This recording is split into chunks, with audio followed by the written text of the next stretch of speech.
This is the K-Pop Cast, bringing you the best sounds and ideas in K-pop each week. I'm your host, Stephanie. And hello, everybody. It's Michaela. And for this special episode, we are sitting down with Vivian Yoon to discuss her K-pop podcast with LAist Studios called K-Pop Dreaming. What's up, Vivian? Hi, it's so nice to be here. Thank you so much for having me.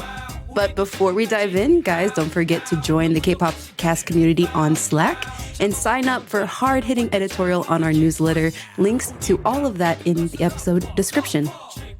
So hi, Vivian. Hi. Yeah, so in preparing for this episode, we got your bio. So you're Vivian Yoon, a Korean-American writer, performer from Los Angeles, currently developing a few series, but we're here to talk about your show, K-Pop Dreaming.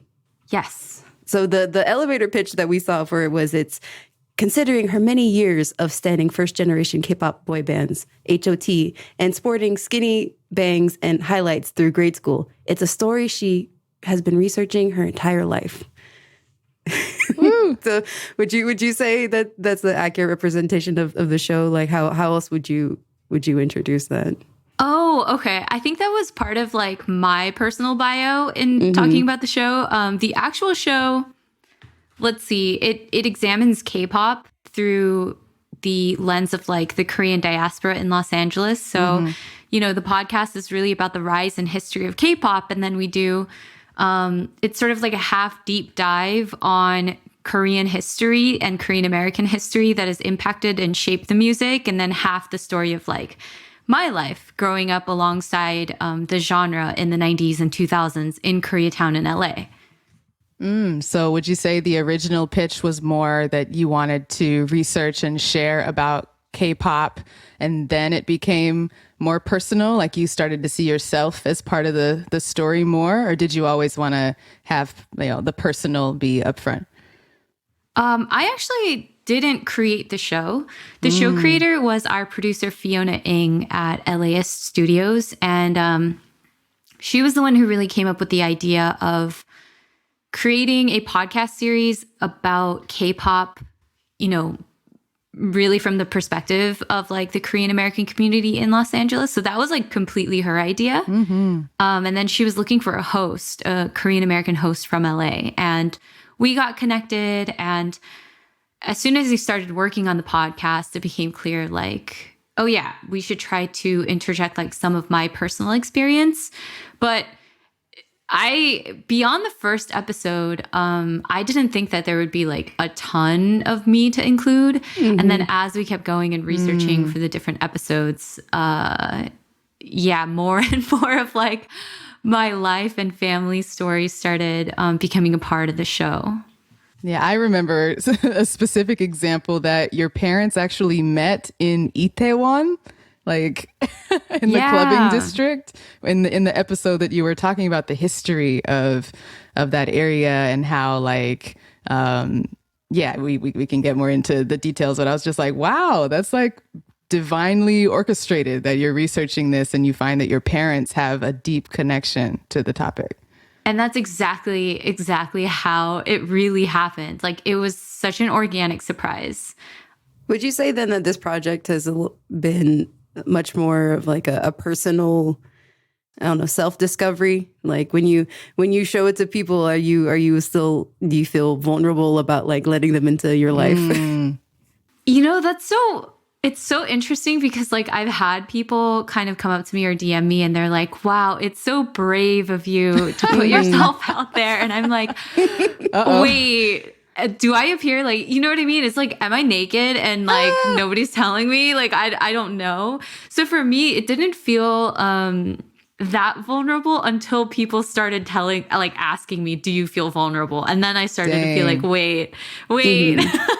No, take it back. Yeah, but when in the process of like actually writing the show and like, you know, recording the show, it didn't feel that way to me. It just felt like, what is the most authentic way that I can tell this story? What's a way that we can like make these historical concepts like really personal? And for me, since I don't come from like a journalism or a reporting or an academic background, like we talked to like professors and things like that. And I was like, I do not have that kind of expertise or like authority or credibility. So the only way that I can sort of bring authenticity is to talk about my own real life experiences, because, you know, nobody can tell you that your memories are wrong. Like nobody can tell you that like your life moments and experiences, that they're not authentic. And they bring this kind of like, authority and authenticity to storytelling in a way that like, I don't know how else we would have been able to do that. And so that's sort of why it happened that way. I really like that. It reminds me actually of an episode of the K-pop cast we did a while ago where we interviewed Dexter, the host, the Vice reporter who reported on the Tableau scandal in the series called Authentic. And so the title is called Authentic of that series. And Dexter spoke at length about how, this idea of objectivity and neutrality in journalism is like pretty fake. You know, it's not real. All we have is our personal, authentic memories and truth. And what is often sold as like objective journalism is like, I'll just say the white Western colonial male perspective, right? And so to hear this series where you got very personal and were like, this is what I learned, this is what my parents saw and heard, it was relieving almost in a world of stories where the reporter tries to have a voice from nowhere. You heard of that concept? Yeah, exactly.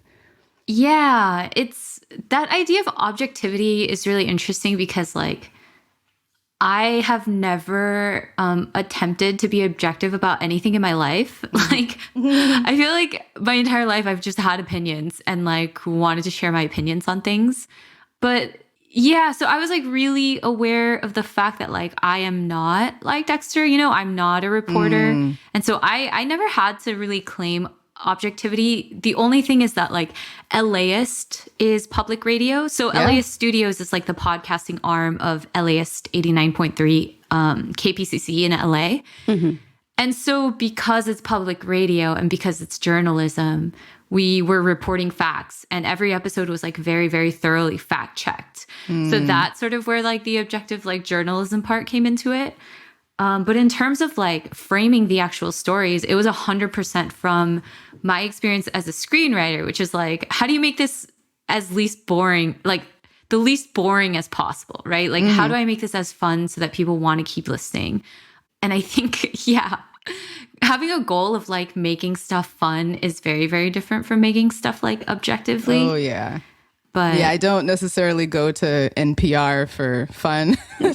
Yeah. I mean, there are definitely shows that do that. But in terms of like reported limited series, you know, podcast, it's got to be fun. Totally. Otherwise people will like turn it off. Yeah. So which episode? We've got the whole list of episodes here for all of our listeners who want to check out K-pop Dreaming. Vivian here covered topics like the history of trot music, the roots of rap, like history of Koreatown, origins of K-pop, an interview with Danny from One Time. There's just like all of this really interesting, juicy stuff. But I'm curious, Vivian, which of these episodes would you say was the most fun, that just had you like laughing and entertained?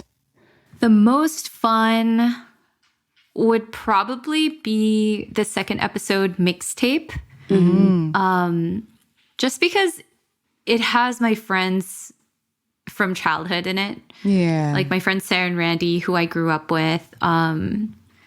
We hear from them throughout the episode as we track like kind of the history of modern K-pop from the 1990s all the way till now. And then we look at how the music changed and what groups were popular and all the different generations of K-pop while tracking like where I was in my life and where I was with my friendships with Sarah and Randy. So that one was the most fun for me to listen back to just because I could hear the three of us like having such a good time.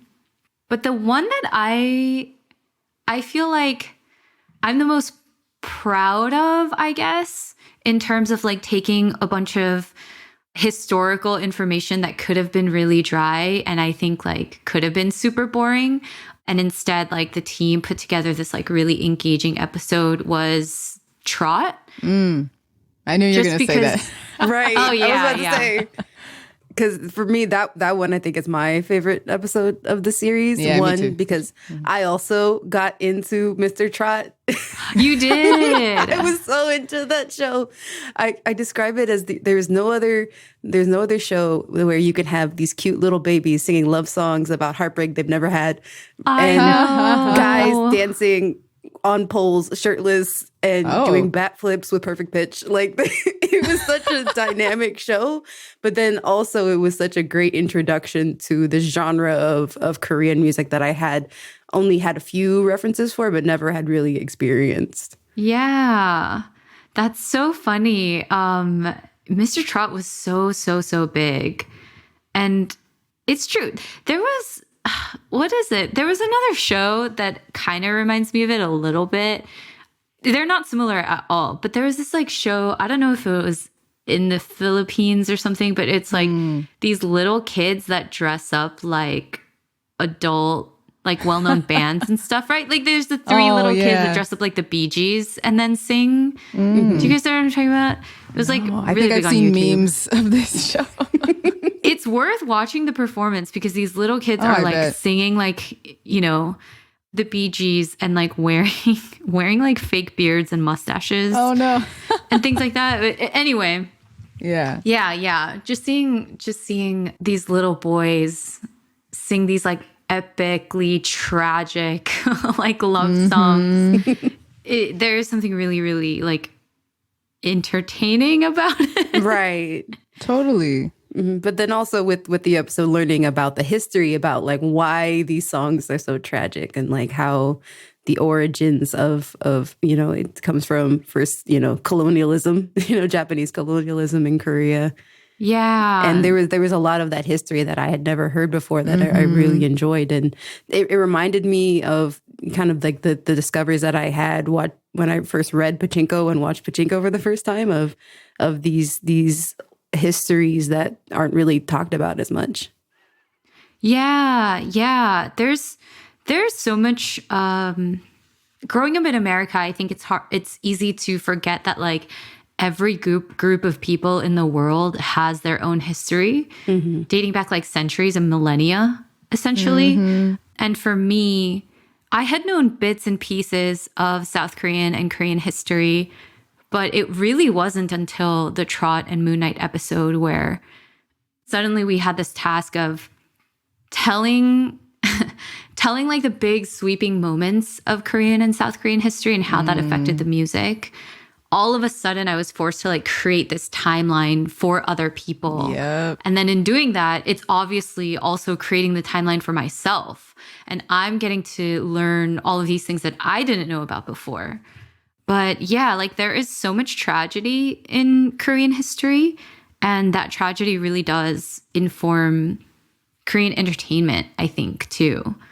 Even when I think about like K-dramas, essentially K-dramas are just like all these insane like reversals and really, really bad and really, really good things happening in like a super condensed period of time. And I feel like that's exactly what Korean history is. Like a bunch of tragic stuff happened in a really, really short amount of time, but people still held on to things like joy and resilience and like outward expression and celebration and all of these different things. So it is interesting how it's reflected in art. Yeah, you know, speaking of the Korean history timeline, I was really intrigued by that part of the reporting as well, and I'm curious like how you and the team approached that kind of gigantic task of like, all right, we have a chance here on this show to tell a version of history of the colonial period, the Korean War period. And there's a lot of different narratives, a lot of different sources out there. So how did you even approach, like, I guess how to decide between the different narratives that are out there, the different experts?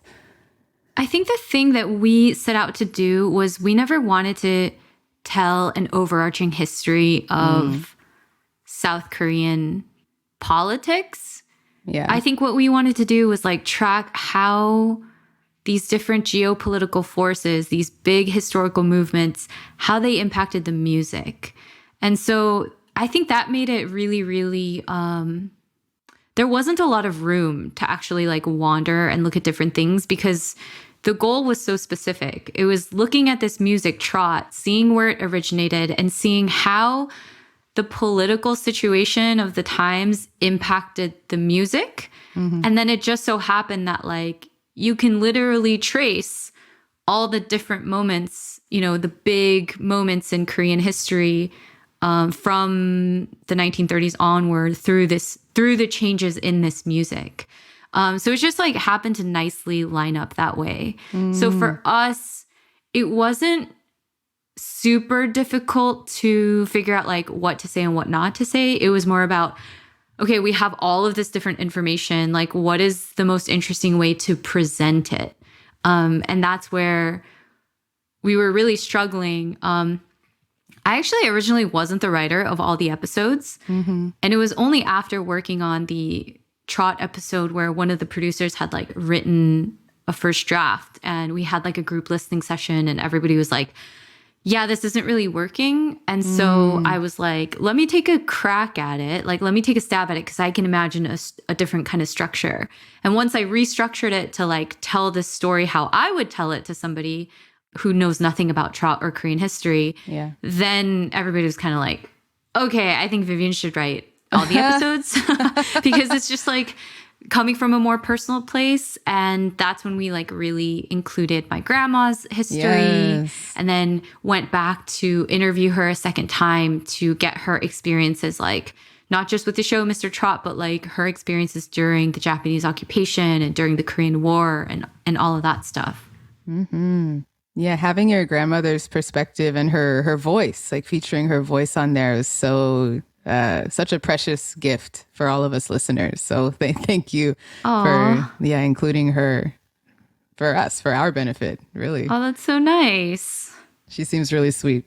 She is a very unique person and like really I wasn't expecting all of those stories to come out of her because like we had grown up like not talking about things like that. And so when all of these memories just started flowing and she was just sharing all of this stuff, like it was really surprising for me.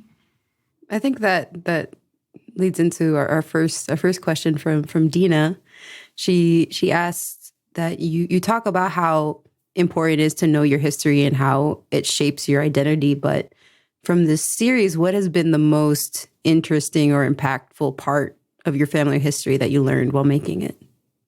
I think the thing that really stood out to me, it wasn't just like one moment or one moment of discovery or one fact. It was really talking to my grandma and my mom and, you know, texting with my dad. I was suddenly hit with a sense that like history matters because it's shaped each of our lives in like very real ways. You know, like towards the end of the series, I have this revelation that like all of these geopolitical forces that shaped K-pop and shaped Korea are the same forces that shaped me and my family. You know, even things like how my grandparents ended up immigrating to Los Angeles in the 1970s. You know, that was a result of the aftermath of the Korean War. And, you know, my dad growing up in the States and then joining the US Army and then like being stationed in South Korea where he met my mom in Itaewon, like all of that was possible because of the politics at the time, right? Because the US was stationed all throughout South Korea, because the Korean War never ended. Like all of these things lead to very real decisions that people make to upend their lives and immigrate to a new country or, you know, to join the military. Like all of these things that have such huge consequences. Like we're all bound by these forces that are bigger than us. And I think for me, that was really moving because growing up in America and learning sort of like white American history, and even, you know, it feels like American history is sort of presented as like being very white And then there's like a parallel story about like slavery and Jim Crow. And then you get like this civil rights in the 1960s. And then it's a very like literally black and white dichotomy. Right. And there's less emphasis on other minorities and how they fit into American history. And so for me, I always felt like removed or detached from that history as if it didn't include me somehow. But after seeing, you know, South Korean history and Korean American history and realizing like I also have a place, my family has a place in these larger narratives that people literally study in school. Our stories do matter. Like that was really, really powerful for me. Oh, I bet. Yeah, just being able to connect your individual story to your family lineage to the larger, longer history of a civilization, a people that have been around thousands of years is, I'm sure, just like empowering. Like you feel like I'm just imagining, or I feel myself that I have these ancestors at my back now. You know, I have this community, this culture. You're not just cut off. You're not just floating, right? Yeah. I love that. It really does root you in something that feels bigger and that feels like it is outside of yourself. And it feels important in a way that like, I think a lot of Asian Americans in this country are not made to feel that their history is important or has the same weight as white American history. So that was really surprising for me. Yeah. I mean, I'm curious just personally, have you had any kind of like personal political evolution? I guess would you say that you become more politicized or even radicalized through this project, or not? You don't think of that as? I think like maybe in very specific ways. Yeah. So like our Roots of Rap episode, it takes a look at the tensions between the Black American community in South Central LA and the Korean merchants who set up businesses there in the late 80s and early 90s, and how some of that tension like really came to a head during the LA Uprising or the LA riots of 1992. And we kind of take a look at how some of that tension was explored in like this Ice Cube song called Black Korea from back then, where he basically like makes a threat to like burn down Korean stores. And then a few months later, like that's exactly what happens during the riots. And it's really interesting because for that episode, we interviewed this Korean activist named Jae-lee Wong, who was part of the Black Korean Alliance, something called the Black Korean Alliance, which like attempted to bridge relations between the two communities back then, like in the 80s and early 90s. And I spoke to her son, Ryan Wong, who wrote this book called Which Side Are You On? And it's a novel, and it's based on his own experience as like a young activist, you know, during like a very famous case of like police brutality, where it was like an Asian American police officer had shot and killed a Khmer girlie, right? A Black man. Yeah. So it was really through my conversation with Ryan, I think, that some of my ideas around activism and allyship have changed. Because his big thing is like, you cannot be an effective ally without knowing your own history, without knowing the history of your own people. And so many times in this country, like we jump to help the most urgently oppressed in a situation, which in our country is like Black people and then brown people, right? Like Asian Americans are not facing like the same level of oppression, and in not like such a life or death kind of way, which I think is really, really, really important to acknowledge. But at the same time, like Asian Americans like have not been given space in American history and in American spaces. And it's really important for us to like claim that space for ourselves in order to be better allies. So that's like one thing that kind of came to mind, I guess, when you were talking about. Yeah, I mean, that's exactly what I was thinking about, was the episode going into the K-Town riots and how that event was probably a really politicizing moment for plenty of like a lot of people that were living in those communities at the time. I grew up in LA. I was really young at the time. I don't remember, but my parents remember, right? Oh, you grew up in LA? I sure did. Yeah, Oh, like what part? Inglewood area. Okay. Yeah. And then like I got into K-pop when I was like 14. So I was hanging out in K-Town like as often as I could. What? All the time. Yeah. Wait. What? Yeah. Wait, we have to talk about that. That's so cool. When were you, like, what year? Yeah. So that was like the early to mid 2000s. Wow. That's really early. Yeah. I mean, growing up in LA, I had a lot of Korean friends at my school. I went to LA Center for Enriched Studies, LACES. I don't know if you went to LACES. Okay, so many Koreans at LACES. Yes, exactly. Okay, so it's like I couldn't help but be exposed to interesting K-pop and Korean culture. So you probably went to high school surrounded by like more Koreans than I did, because I went to LA High. And there were not a lot of Koreans. Not as many, no. Yeah. That's so interesting. Wow. OG. Yeah. Oh yeah, for sure. I like to say I came up in K-pop in the golden age.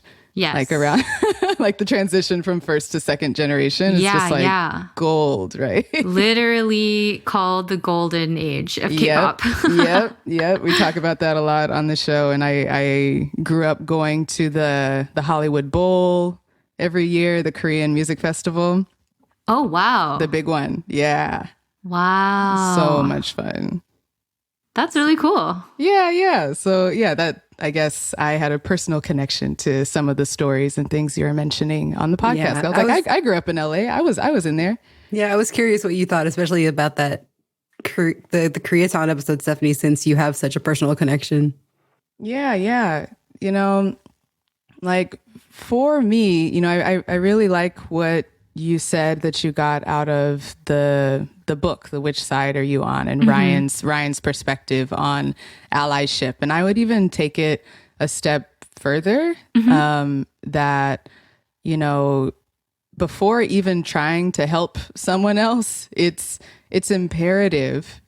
It's not just like a nice to have. It's really important to preventing harm in that relationship to know your positionality and your history. Yes. To know like that you're not like a neutral actor showing up, like you didn't just get here for no reason. Yeah. Right. There are things about the Asian American positionality that need to be like acknowledged, and the history of like why why are we having tension in the first place? Where did this come from? It's not because both groups just hate each other, right? It's not just because of, different cultures, cultural differences, need to learn more about each other's cultures. I'm really frustrated by that kind of narrative.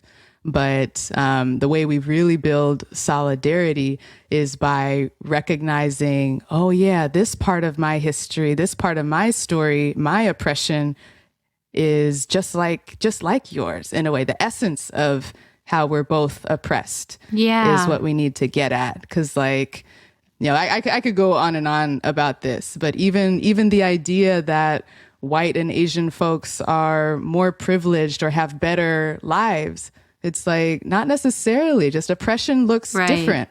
Yeah. Right? If you're held to a standard, like a really narrow standard of behavior, that's oppression too. Yeah. Okay. Yeah. I feel like you might like this book because a big part of it, in the book, like the main character sort of resembles like Ryan when he was younger. And then the character in the book like also talks to his mom, who was an activist in the 80s and early 90s, like just like Ryan's real life mom, right? Jae-Lee Wong, who was part of the Black Korean Alliance. And like the thing that she really, really hammers home for him is like, you need to take care of yourself. Like self-care is radical, and how important that is in the fight. And like, it's not just about like cultural differences, but like really specific histories and how they play into each other without people being aware. And that's something I wish we had more time to talk about in some of these episodes, because something that I was talking about with Ryan and Jay Lee were the idea that like so much of the tension didn't just come from like cultural and language barriers, but it really was a lack of understanding of each other's history and how like the stereotypes that each group had of each other really came from not understanding where the other was coming from, because Korean immigrants who were new to America had no idea the history of like slavery and Jim Crow and like all of this oppression that Black people faced, and like why like the crack epidemic was happening in the 80s, like why these neighborhoods were impoverished and how the system I'll take that a step further, that when folks are invited to immigrate to the US, they are given a version of history that says Black people are at the bottom because they deserve it, because like it's their fault, it's their culture, it's their, there's something about them that, they had a chance to succeed, they had an opportunity, but look at them, they squandered it. Right. So there's a difference between just didn't know, totally oblivious, and like, actually, I think it's kind of their fault. I just want to like push it a little further, Yeah. I think it's different. To your point, it's definitely different for every person, but like, I think you're absolutely right of like these like actively negative and harmful ideas that they initially stem from ignorance, and then that there is a prevailing.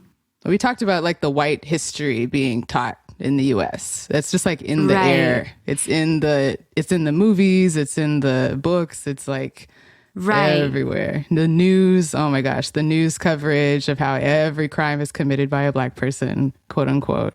But for Korean immigrants who don't speak the language and newly immigrated when they were in their 30s and 40s and weren't steeped in American history, like they also kind of come to like similar conclusions just based on like surface level observations in the community. And I think that really did stem from ignorance, like I think, because those people, like they came not knowing how to speak English and having no interactions with like white mainstream society, I would say.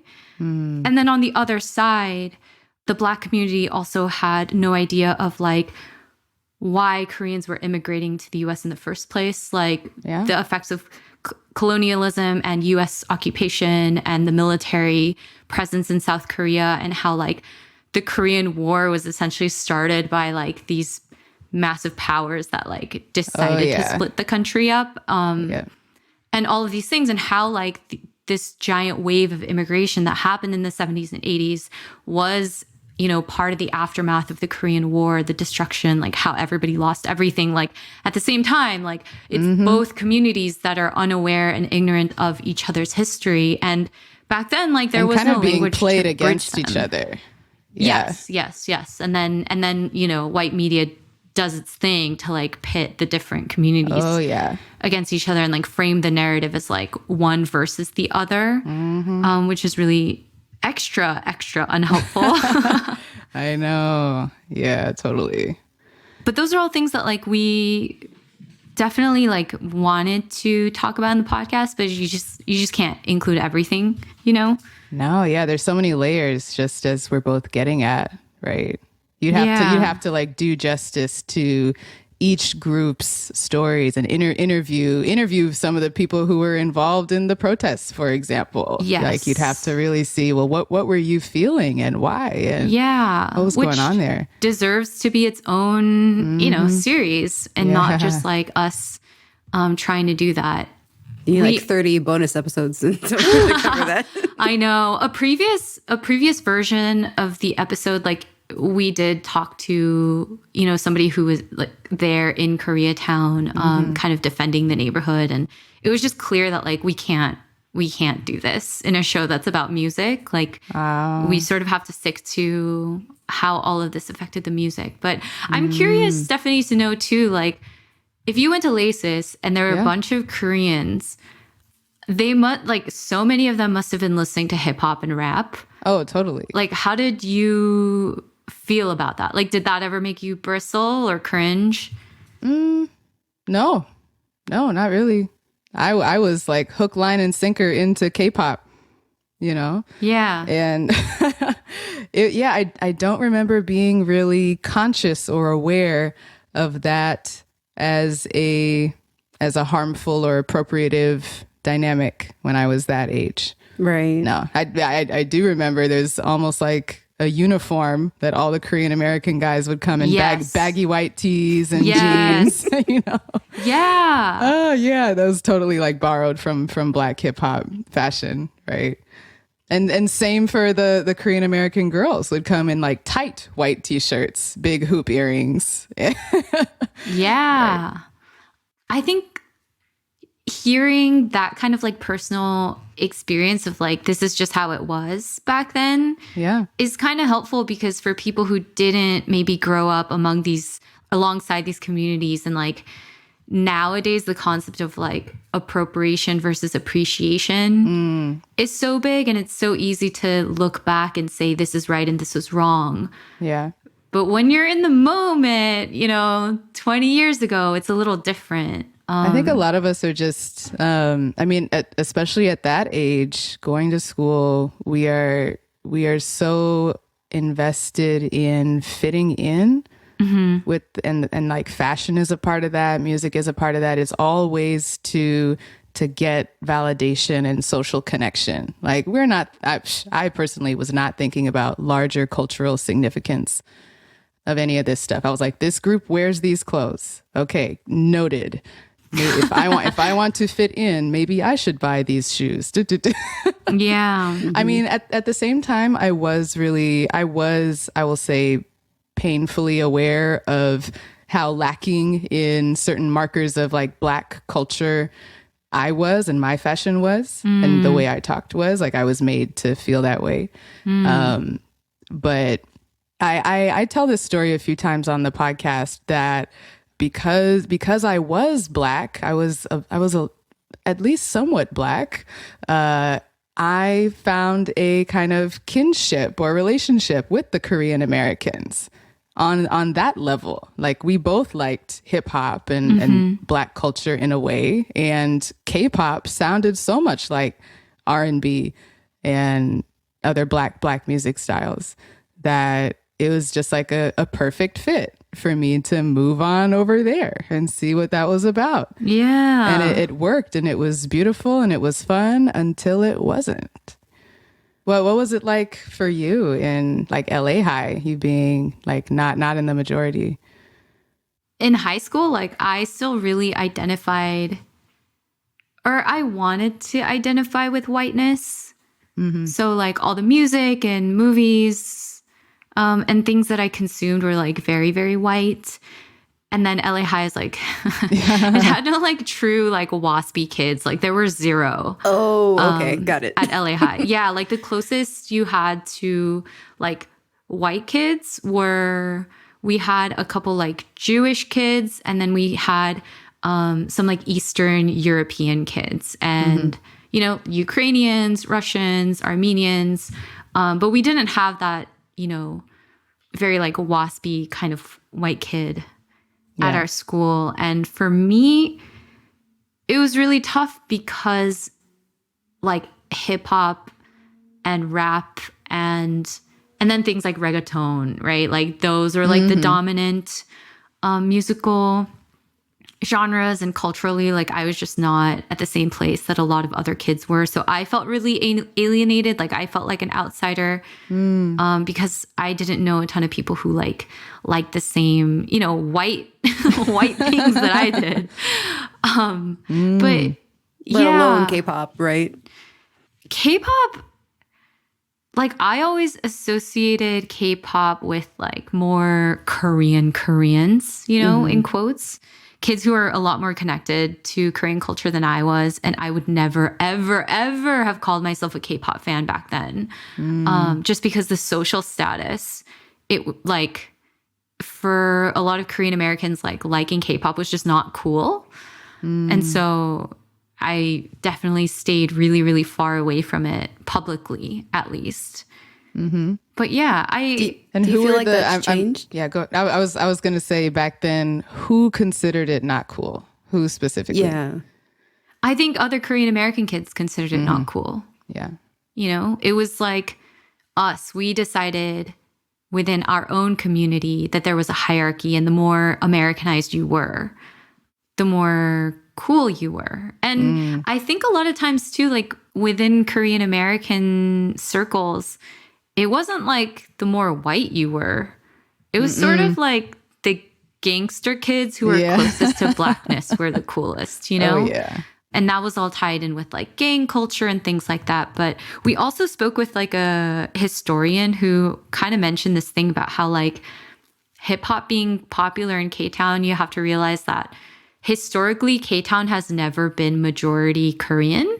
Like demographically, it was always more people from, you know, Latin countries. Yeah. And I didn't know that actually. Oh, really? I never knew that K-Town had never been majority Korean. But it wasn't. But like, if you look at LA, the way the neighborhoods are situated and like how close all these different demographics and communities are together, and how Korean kids are going to school with Black and brown kids, and the assimilation of culture is sort of like inevitable. And like, I don't know, it's all super interesting and fascinating. We couldn't really get into like why Korean American kids like identified with hip hop so much, and the messages of like being an outsider and being ignored by the system. Like why did the Korean American community why did that resonate so much, you know? And I still can't say that I have like all the answers, but in my gut I just know that was true, you know, based on my own experience. Well, did you make a shift at some point to being more interested in hip hop, or? Oh, yes. Yeah. Totally. In high school, like I straight up remember being at homecoming and like dancing to Soldier Boy, like doing the dance, and like everybody staring at me, and it was like me. Yeah. And like me and my other Korean girlfriend, we were like dressed up as schoolgirls because we were trying to be like sexy or whatever. Oh, wow. Oh my gosh. Yeah. And like, I just remember all the like cool Black kids started calling us Tokyo Drift. Hey, and that's a compliment. I loved it. Yeah. It was like really fun. But yeah, it was definitely going to LA High. And I started discovering like, I really loved like Nas and Tribe and like, you know, more like philosophical, poetic lyricists. Conscious. Exactly. And like, the word it was the same time and, that I was discovering tableau too. Yeah. Oh, totally. And the parallels between that. And I was like, this is the kind Tableau loved Nas. Nas is like his favorite. Yeah. Yeah. And you can totally see the influence where like the message, the lyrics, the wordplay, the empowering, you know, like all of that. That's sort of when I was really, I finally, stopped like trying not to like hip hop. You're like, all right, I surrender. I'll let it in. Yeah. Nice. Like going back to how Korean Americans felt about K-pop. I really enjoyed your KCON episode, and I remember going around KCON and like talking to a lot of the Korean and Korean American people who were working at the event, and how they were so surprised to see so many like non-Asian people, non-Korean people interested in things like Hallyu. So with where Korean pop music is today, as far as like on the international stage, how do you think Korean Americans feel about K-pop? Do you think they're still in that same kind of like secretive fan stage, or do you think that's changed?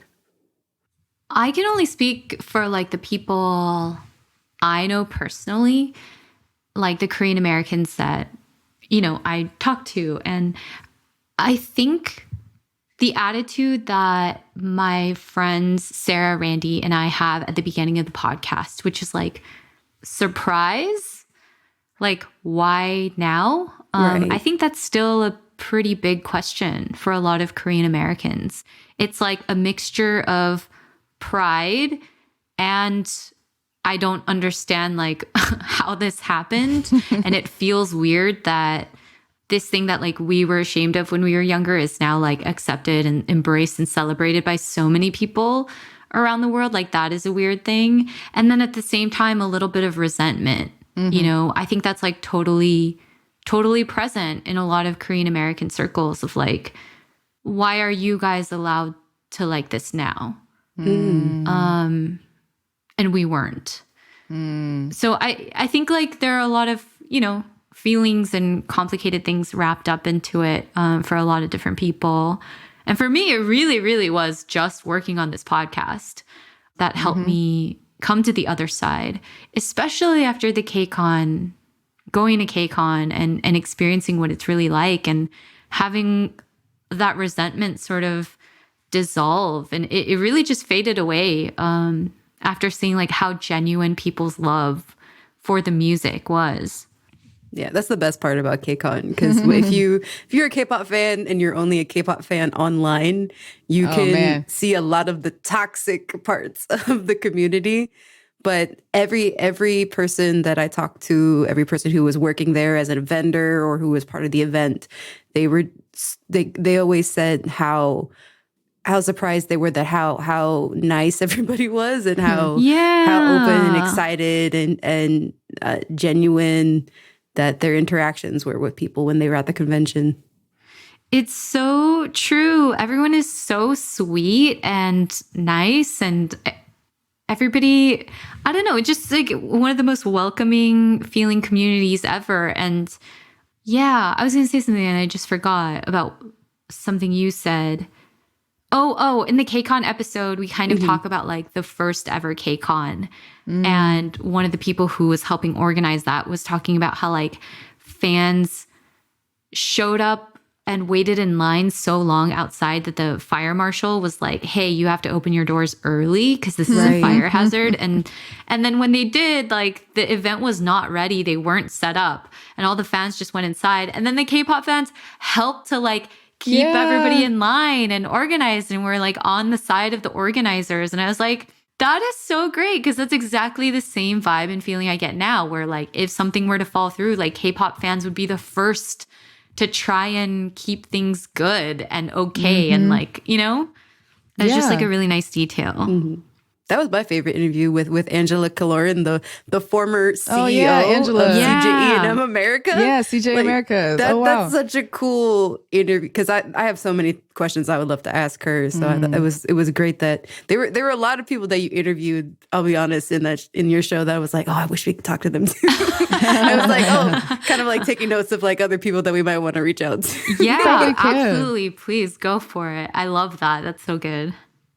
I was just at a K-pop/K-hip hop party DJ'd by our very own DJ Peter Lowe. Shout out. He's one of our hosts here on the K-pop cast. And it was like a packed show in Oakland. And to your point, I don't think I could visually identify a single Korean person at the party. Really? Yeah. I mean, you can't be sure, of course. I didn't see everyone and you can't just tell, you know, but it was mostly like non-Asian people. Wow. At the parties, straight up. And that's what I've been seeing at the parties recently, as the concerts even, as we just go more and more into the future. I'm seeing, and I guess, how do you feel about that? That as there's more and more K-pop exposure and shows and parties, and maybe that hasn't been your experience going to events, but I'm seeing fewer Koreans, fewer Asians as a proportion. Yeah, I think that's sort of been my experience with K-pop fans or the fandom from like, you know, I would say 2012 or 13 onward. Just what does that mean, or how do we feel about that? Yeah. I wasn't sure how to feel about it, but it's really interesting because I think K-pop's biggest audiences are like Koreans in Korea and then non-Koreans in America. Yeah, I don't know. It's sort of, I'm trying to figure out how to explain this feeling that I have of like when you grow up with a certain kind of music, it's sort of like it's nothing special, or like it's nothing to go like goo goo gaga over, I guess, because it's such a like just a normal part of the fabric of our lives, as opposed to here's this new thing that I discovered. And I think there's like a sort of, it's just experiencing the music through a different lens. So it's not surprising to me that the music appeals so much to people who didn't actually grow up with it, being like a super normal part of their lives. Because I don't know, I feel like that's like with a lot of fan experiences. It's like something that you discover at a really special time in your life that ends up having a lot of meaning, as opposed to something that you've heard in the background every single day of your life since you can remember, right? There's like a really big difference. Yeah.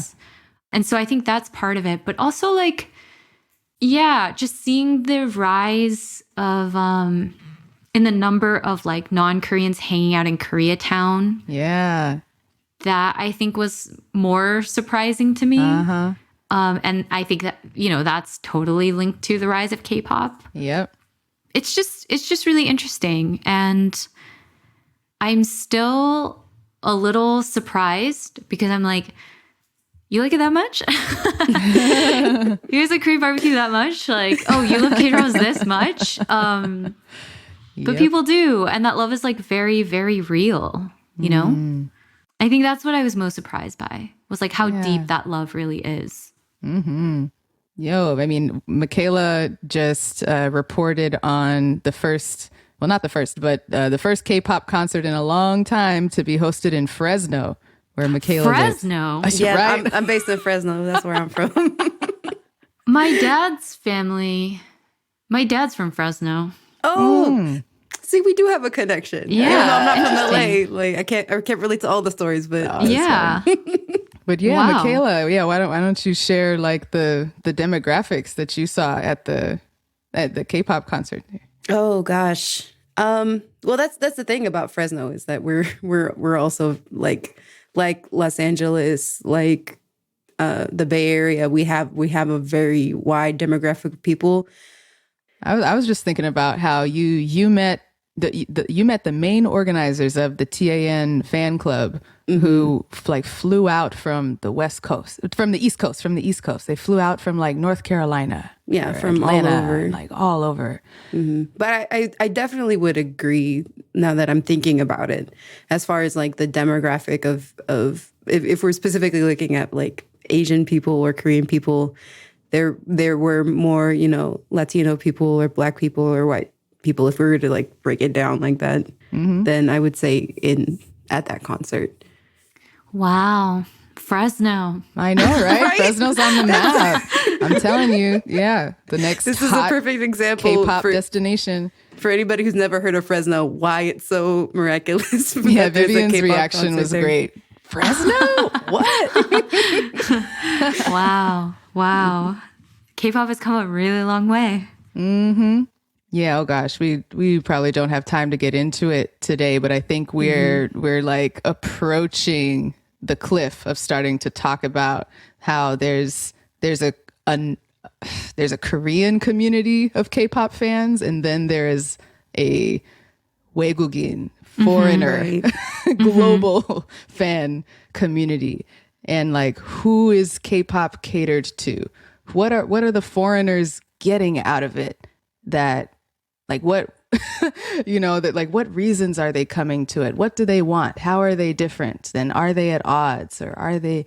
Then that could just be a whole other discussion. But there's so many layers to it. It's complex, and there's feelings there as well, which we're starting to touch on. Like, how does it feel to look around and like, there's like no Koreans here, but this is a K-pop show, a K-pop concert.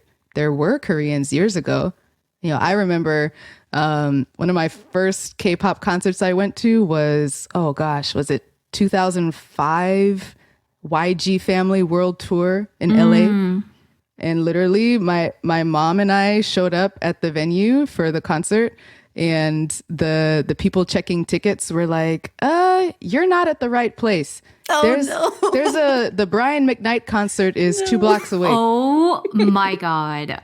Yeah, and there was like language barrier too, like with what he was saying. But Yeah. I knew just a little bit of Korean, and I was like, oh no, we should be here. I'm here for YG. YG. Wow. Yeah, exactly. And I looked around the stadium, and there was like not just only Asians, only Koreans, You know, just straight up. it's so interesting that like, okay, so obviously that sucks, and I'm sorry. It's but funny. It's yeah. Yeah. Thank you. It's like the organizers and the fans and everybody like back then assuming that no one else would be interested in this music. Like, why would they? Yeah. But when you look at the people who actually created these groups, like when you look at YG and SM, they were internationally focused like from the 90s. Oh yeah. And I think that's something that like I'm not sure like how much of that gets talked about in like this kind of discourse where it's like, no, they wanted to reach the rest of the world. It was just limited. Accident. Yeah, it was just limited to Asia because like we didn't have the internet back in the late 90s and the early 2000s to like make that possible. But the like Hey, but once like Soompi.com came, Yeah. it was game over, man. oh my gosh, Soompi, yes. Yeah, I used to work there. Oh, you did? Yeah. Okay, wow. So you really saw the growth Oh firsthand. yes, I had a front row seat. I worked at Soompi. I worked at Vicky. Oh my gosh. It's like part of the wave. I was Wow. like hand holding.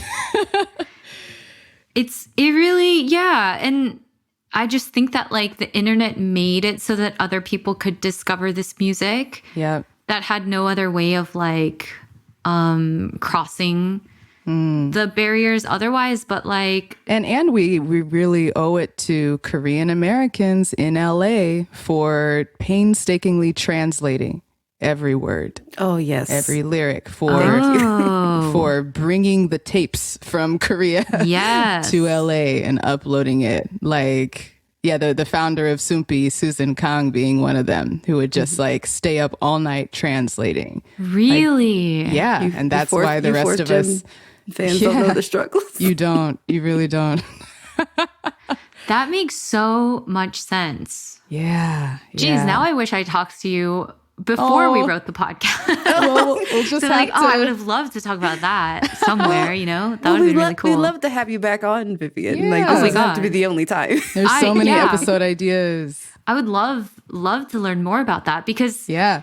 it's true. Like Korean Americans, you know, as bridges between both Yep. worlds, just like in the very, very small, tangible ways, like translating.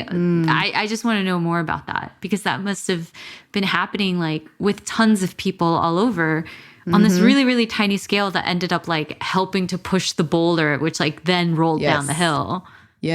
Yes, exactly. Like reaching a critical mass. Exactly. Wow. Yeah.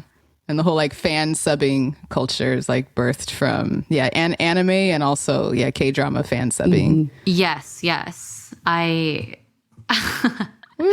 those videos are always like so I'm just like always so impressed Right? by the level of like care and attention. I just think like fan creativity is so impressive to me. Yep. There's nothing like it.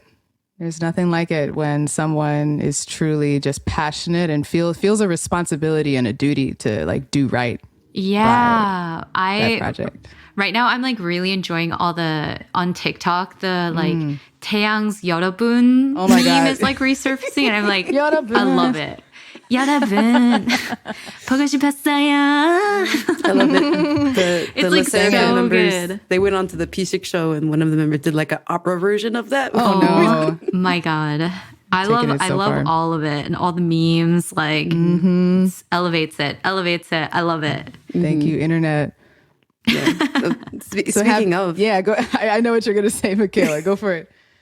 well, no, I was just because you know you mentioned about your first gen fandom, but through the process of doing this series, have you gotten into any of the newer gen groups like third gen, fourth gen? And Yeah. if, you know who. I'm a pretty big like J-Hope fan now, and Oh. I really love New Jeans. Just because like in that Trot episode of the podcast, we talked to the producer 250 who like produced, you know, all of New Jeans' like hit songs. And hearing him talk about like the bong in the music, this like elusive musical element we sort of explain in the show, hearing him talk about the different elements that are at play in New Jeans music and knowing that like he also, you know, when he was younger, he went to Itaewon to like be close to hip hop and buy hip hop gear and hearing all about that like really adds a level of depth and dimension to the group that so like I just love their songs and the music. And I think New Jeans also is throwing back to like older R&B that I really like. Oh, like yes. their harmonies are so like 90s R&B to me that it's so like I get so much like Belle Biv DeVoe from them. Like I just love it. And then I'm really enjoying like Taeyang's like comeback. Vibe is a bop. Like I love it. Woo. Have you heard Shung with Lisa, the newest song? Yeah. And I was like, dang, Lisa freaking just keeps leveling up. Like, she's so hot. Oh my God, yes. I just like can't even listen to her rap because I'm just like looking at her dance. Woo. Yeah, she's a triple threat. She's one of a kind, seriously. And then yeah, of course Blackpink. Oh yeah, of course. Of course. I think just hearing you talk about New Jeans, I think you would enjoy our 2022 end of year episode. Oh, right. In that we gave the ladies a few awards and spoke at length about how we love the same things about them that you do. The harmonies, the early 2000s, 90s R&B vibe. So if you have some time, go check out our end of year episode. It's like a New Jeans love fest. Oh, I love that. So speaking of like what's new and hot in Korean media, we hear that you've also been keeping up with certain reality shows, dating shows on Netflix. Are there any that have like really caught your attention that you recommend? Oh, I think I watch all the same ones everyone else does, like Singles Inferno and Physical 100. I love it's really interesting because like I don't love a lot of American reality TV. Same. Yeah. Right? But there's just something different and fresh about these Korean ones where like reality TV is so new. Like the American formula for reality TV is so new to Korea. And I feel like they're doing with these like Korean reality shows the same thing they did with K-pop in the 90s, where they're drawing from all these different influences and then like making their own unique thing. Which becomes like really addictive in its own way. Like freaking creating molds of your torso and then like shattering with a hammer is insane. Like that's an insane concept to have as like the motif of your show. But I loved it. Like it's so good. They really know how to turn up the drama. Yeah, sure. it's absurd, but it works, you know? So I really love it. Who was your bias in Singles Inferno? Oh, I think I will always like have to give it up to OG Gia, like OG. Oh yeah. Just the like how unbothered she was the entire time. I was like, wow, I aspire to during, that and level. after. Yeah. And then this season, all the like Dex drama was really fun. I forget his real name, but I just know him by his YouTuber name now. Because I follow him on Instagram. His post career after that show has been very interesting to follow. He's been all over. He has, and I can't really tell. It's really interesting too because like Netflix is doing so much like crossover and like cross pollination.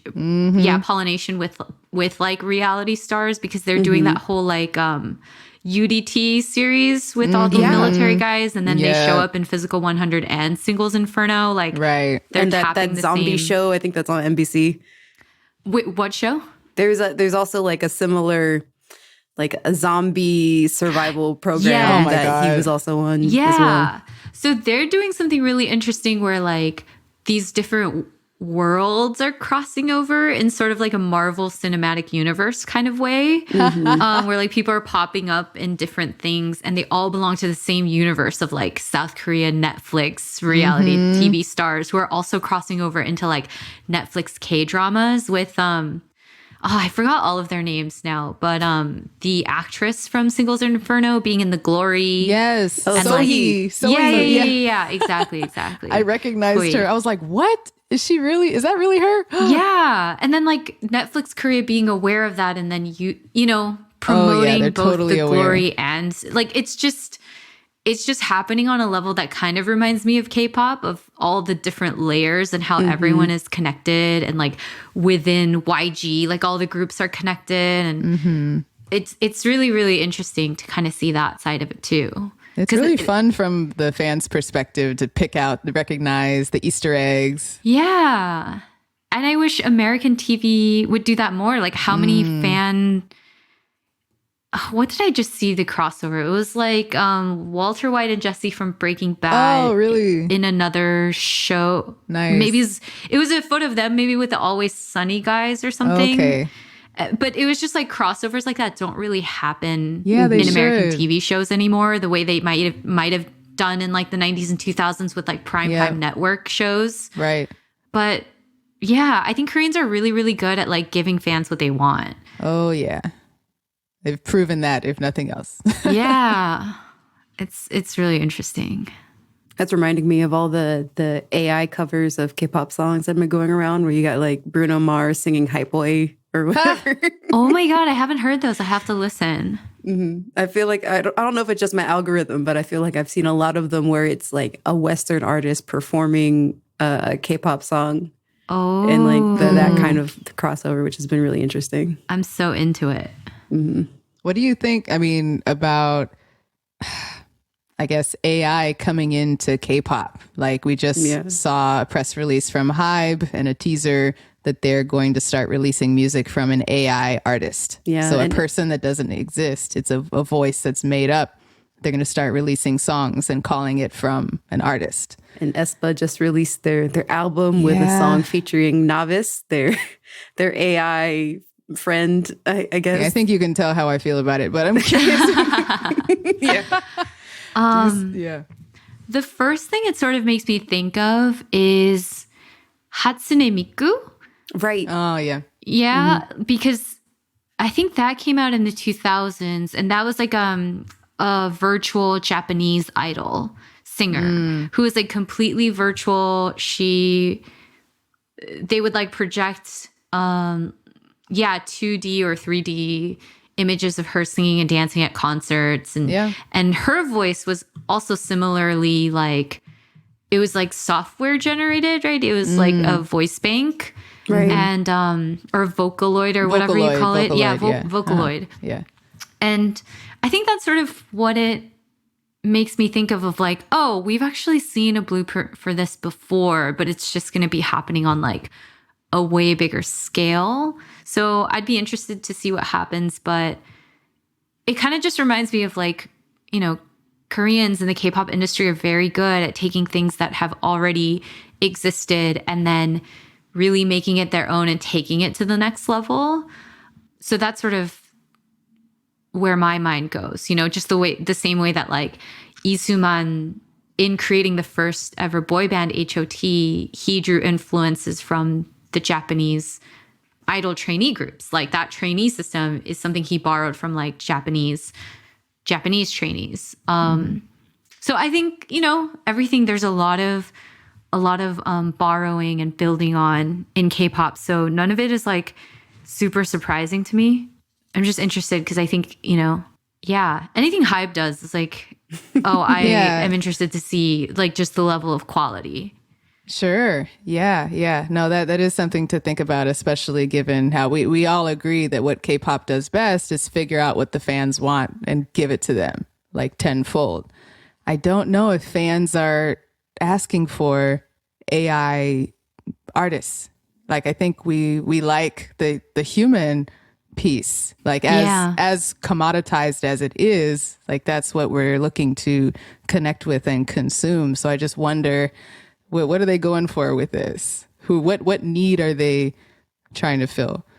Interesting. I don't know. We'll see. It is interesting because I feel like, people like SM are also constantly thinking of the future and what's next. Yeah.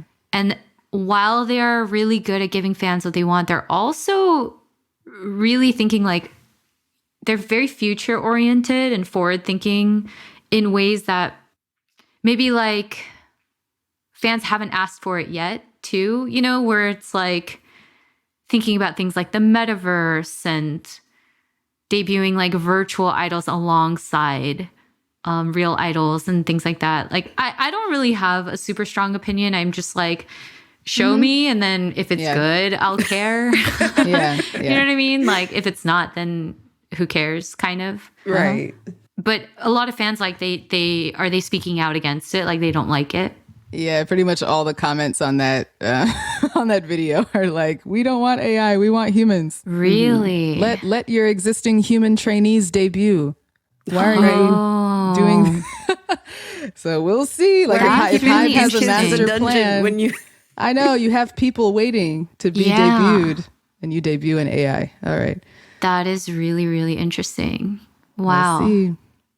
Yeah, I agree with you. Let's see what they do. They are very smart people, and they know what somebody wants. So yeah, and then if it's trash, then everybody's like, they'll "See, pivot. we were right." Yeah. I don't know. It'll be interesting. Indeed. All right, shall we wrap here, Michaela? Yeah, we covered a lot. Woo! I don't think I can. I think we've covered pretty much everything. Yeah, all of the Slack questions. Yeah, all of the Slack questions. Perfect. I think that's the priority. So, All right. Well, Vivian, it was an absolute pleasure having you on the K-pop cast. Can't wait till next time. Thank you so much for having me. I feel like we covered so many things that I wasn't expecting to talk about, and it's really cool. And hearing about your guys' background in like LA and Fresno was really exciting. Fresno in the house. So I loved it. Thanks so much for having me. Of course. Thank you for coming. Right now, I guess if there's anything else that you want to promote or just, tell people more about the show and where they can find it. Yeah, so the show is actually the second season of an existing show called California Love. The season is called California Love K-Pop Dreaming. You can just search for K-Pop Dreaming wherever you get your podcasts. And yeah, like all of the episodes are out now, including 3 bonus episodes where we, look at how the song Psycho by Red Velvet was made. And we talk with some academics about some other historical things that we didn't mention in this podcast. And we touch on ideas of appropriation and appreciation. But really, the show just chronicles like the history of the music. So if that's something that you're interested in, please check out the podcast, K-Pop Dreaming by LAS Studios. Any hints at a season 2? Are we? I don't know. I don't know. And there's plenty of episode ideas we just generated here. Right? I know. I would love the opportunity to do a season 2 that's sort of like up to, the forces that be. It's sort of not my call. If it was my call, we'd be working on season 2 right now. But yeah, there's a lot of info in there, and yeah, and if people want to follow me on Instagram, I post some like tangential material that's connected to the podcast as well. Yeah, where can we follow you? Oh, yes. My handle is just my name, Vivian J. Yoon. Okay. Yoon. Yeah. Well, you can find me on Twitter at sparker2. And I'm at Michaela J. K-pop on Twitter. And you can tweet all of us at the K-pop cast and find us on Instagram at the same handle. Reminder to all listeners to please rate, review, subscribe, tell your friends about the K-pop cast and about K-pop dreaming. Yeah, once again, thanks, Vivian, and we'll catch you later. Bye, everyone. Thank you so much.